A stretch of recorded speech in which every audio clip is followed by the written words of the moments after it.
Hi friends, నేను మీ నాగలక్ష్మిని నా ఇష్టాల channel నుంచి మాట్లాడుతున్నాను. ఈరోజు నేను అల్లం పులుసుతో మీ ముందుకు వచ్చాను.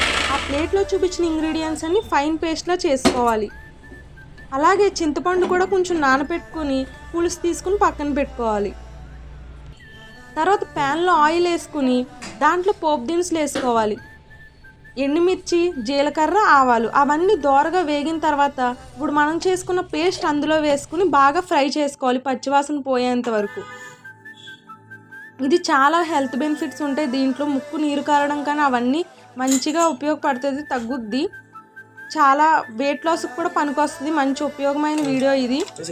చూడండి, పేస్ట్ మంచిగా వేగాలి, పచ్చివాసన మొత్తం పోవాలి. దీంట్లో మీ దగ్గర ఉంటే పచ్చి పసుపు కొమ్ము కూడా వేసుకుని చేసుకోవచ్చు, అది ఇంకా మంచిది హెల్త్కి. దీని టేస్ట్ కూడా అసలు మీకు ఎంత బాగుంటుందంటే మళ్ళీ మళ్ళీ చేసుకుని తినాలనిపిస్తుంది. ఇప్పుడు ఉప్పు, కారం ఇవి కూడా కొంచెం వేయించుకోవాలి. దాని తర్వాత చింతపండు పులుసు పోసుకుని బాగా మరిగించాలి, ఉడకాలన్నమాట, బుడగలు రావాలి. అప్పుడు దీంట్లో ఉన్న పచ్చివాసన మొత్తం పోయి మంచి టేస్ట్ వస్తుంది దీనికి. ఇది మళ్ళీ ఒకసారి చేసుకుంటే మళ్ళీ మళ్ళీ చేసుకోవాలనుకుంటారు. లాస్ట్లో కొంచెం కొత్తిమీర వేసుకుని స్టవ్ ఆఫ్ చేసుకుంటే సరిపోతుంది కొంచెం మరిగాక.